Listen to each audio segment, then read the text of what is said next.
hoje nós estamos juntos para momento hopi especial. Me abordo acerca de Jan Kees e também Suca Sayolana, não tem boutique aqui, Vista Bluriba, terreno de habitat. Me tem mais de bisa com eta e boutique tem mais tanto souvenir na Bonaire. De todo tipo de que o povo pensa nós tinha em Anang. Jan Kees acerca-me com a ideia que tem pintura de Captain Don que era assim donação a Habitat. Antobra de quadro de essay também, ela pensa que net momento adequado, door o dia 28 de maio, nós estamos comemorando 10 anos de falecimento de Captain Don, que 2 dias passados. Então, bonito momento para nós receber gesto aqui no lobby de Habitat, não somente para nós huéspedes, mas também para visitar Habitat. Voor mijn wife ga ik in aanzien gebessen. Claro. Ja, ik heb dus de Vista Blue Gift Shop samen met mijn vrouw. En daar zijn we heel blij mee. En we willen graag iets terug doen voor het resort.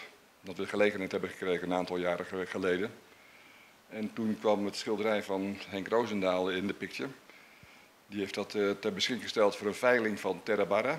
Terra Barra is een stichting voor het behoud van de natuur en het opnieuw aanplanten van Bonaire met lokale bomen en planten. En dat vonden we een mooi doel. En ik denk, Captain Don had toch ook een mooi doel gevonden. Dus dat Henk het ter beschikking stelde. En Captain Don en het resort. Ik denk, ik ga het kopen. En ik ga doneren aan het resort als bedankje. Ik ken Captain Don vanaf dat ik hier ben komen wonen. Dat is 25 jaar geleden.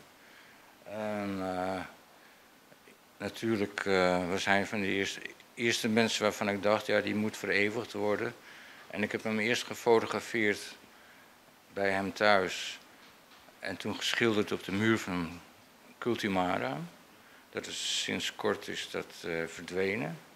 Maar ja, ik heb dat niet in de hand, want die muur is niet van mij. Gelukkig heb ik het schilderij nog, dat heeft Aldo bij mij thuis gehangen. En ja, niemand heeft het dus gekocht, het was waarschijnlijk te duur.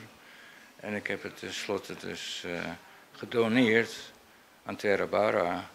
En gelukkig heeft Jan Kees het gekocht en die kwam op het lumineuze idee om het hier dan te laten hangen. En, zodat hij eindelijk weer thuis is. En het interessante was ook dat de eerste keer dat ik hem vereeuwigde was in 2005. Toen had hij allebei zijn benen nog, maar hij was al heel erg ziek. En in 2006 heb ik hem dus opnieuw gefotografeerd. En toen liep hij dus op krukken, want hij was 1 voet kwijt. En het hele verhaal, hoe dat gekomen is en hoe hij de voet is kwijtgeraakt, staat ook in het boek waarvoor ik dit schilderij uiteindelijk eerst heb geschilderd. Portraits of Bonaire. U heeft net gezegd, u heeft Captain Don gekend. Vertel eens een beetje, wie was Captain Don? Nou, de eerste keer dat ik hem zag, kwam een heel raar mannetje in een opgepimpte jeep met een aanhangwagen.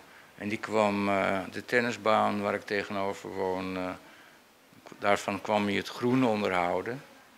En nou, ik wist al dat het Captain Don was, want ik had hem hier ook al eerder ontmoet.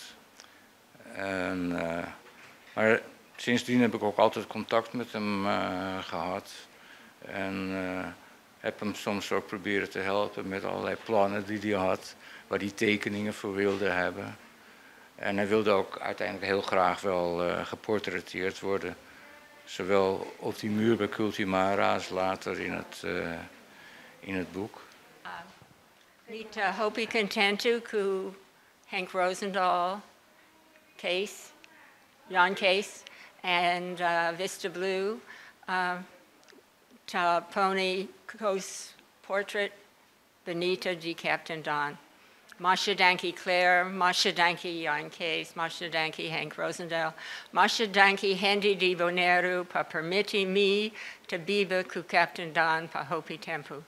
Me ta orgulloso, Masha Danki pa Turcos.